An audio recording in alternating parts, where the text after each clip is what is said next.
वेद शब्द बड़ा प्यारा है। वेद का अर्थ है जानना। वेद बनता है विद से। विद का अर्थ होता है ज्ञान, उसी से विद्वान शब्द बना।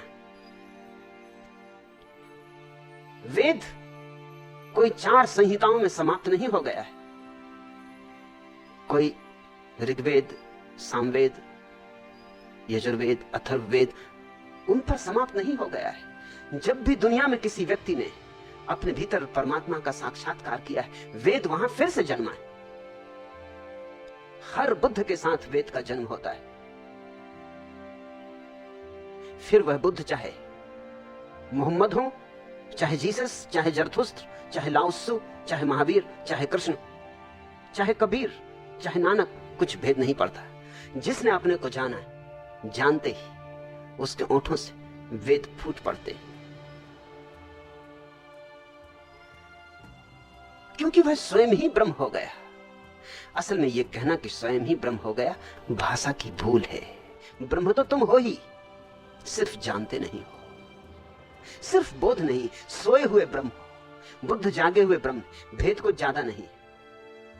जरा सी तुम भी करवट लो और उठाओ, बस भेद समाप्त हो जाता है। कोई गुणात्मक भेद नहीं है। तुम सोए हुए बुद्ध हो, बुद्ध जागे हुए बुद्ध। ये उपनिषद का ऋषि जो कह रहा है, ये तुम्हारे संबंध में उतना ही सच है जितना उसके स्वयं के संबंध में, मगर तुम्हें इसका पता नहीं है। और जब तक तुम्हें पता नहीं है, तब तक स्वभाव था ये सूत्र अजीब सा लगेगा कि जिसे हम जानते हैं उसके साथ हम एक कैसे हो जाते। तुम एक हो ही। अब यूं समझो, जो तुम्हारे भीतर जान रहा है वही ब्रह्म है। वो जो जानने की क्षमता है वही ब्रह्म है। वो जो तुम्हारे भीतर बोध है वही बुद्धत्व है। तुम्हारा चैतन्य ही परमात्मा का एकमात्र प्रमाण है। और सूत्र का दूसरा हिस्सा भी सहजानंद तुम्हें दिक्कत में डाला होगा, क्योंकि उसका सामान्य अर्थ जो एकदम से ख्याल में आता है, अड़चन में डालने वाला है। उसके कुल में ब्रह्म को न जानने वाला पैदा नहीं होता।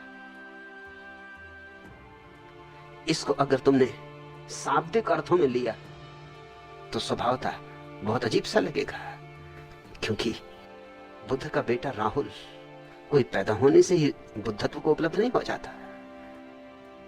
महावीर की बेटी तो कभी बुद्धत्व को उपलब्ध हुई, इसका कोई उल्लेख नहीं है।